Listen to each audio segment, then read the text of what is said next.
What do you make of this pick, and do you think he will be confirmed? Well, again, we'll go through that process. I've met Matt a couple times. I know he's a fierce advocate for President Trump.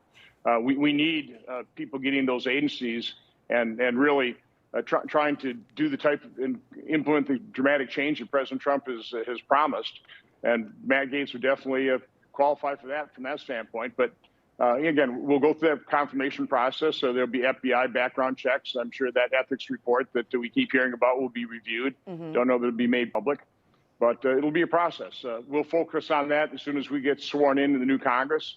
We'll hold confirmation hearings between that and the inauguration, and then start voting on the top cabinet picks and start filling out the rest of the administration's staff.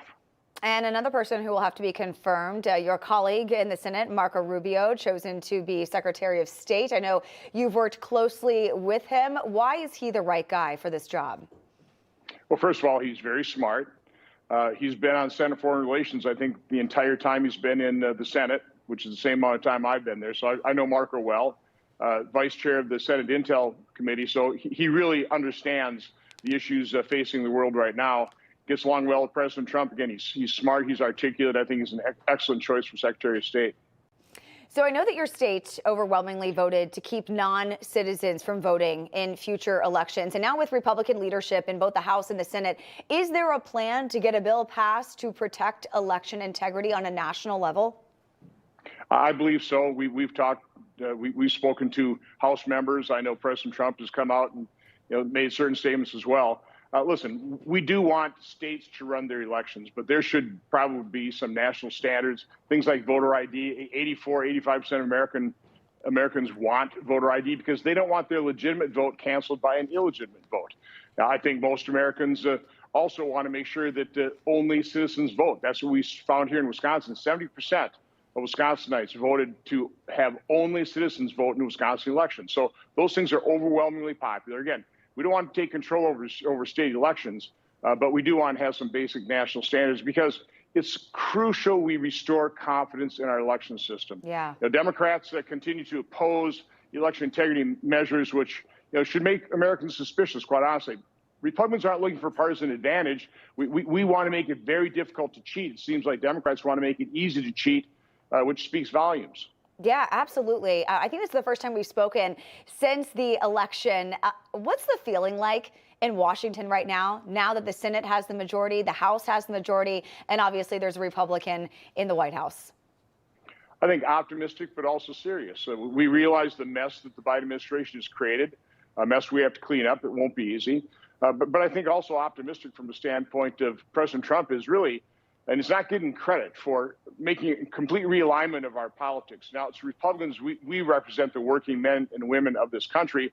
I think what we're going to implement is going to be popular, but also the coalition that President Trump has assembled. People like Elon Musk, Robert Kennedy, Tulsi Gabbard. These are people that span the political spectrum, are willing to put their differences aside, focus on areas of agreement. They all love this country. They realize we have serious problems, and they're working together to solve those problems. So I'm quite hopeful. Yeah, absolutely. And you mentioned a few names there that are going to now be part of his administration that are Washington outsiders, essentially. You look at a guy like Elon Musk, and now you look at Vivek Ramaswamy as well. Why was it important for Donald Trump to fill this administration with guys who are outside of the swamp? Because you have a swamp. There's a very thick bubble, and you need an outside perspective. When I ran on the ticket with President Trump in 2016, I would frequently refer to him as the political equivalent of a disruptive technology. We need disruptors. Our government is massive. In 2019, we spent $4.4 trillion. Last year, we spent $6.9 trillion, a massive increase in not only government spending, but in government. And it's crushing freedom. It's crushing entrepreneurial, just the animal spirits, entrepreneurial initiative. So we have to reduce the regulatory burden. We have to reduce the tax burden. Donald Trump understands that. Elon Musk knows that, or understands that as well. So I'm really energized by Elon taking the mantle of the Department of Government Efficiency. I hope he can bring to government what he's brought to his excellent companies. He's an engineering, manufacturing, organizational genius from my standpoint, and we need that type of input into the process. Information, truth, is freedom. Is Newsmax. It's real news for real people.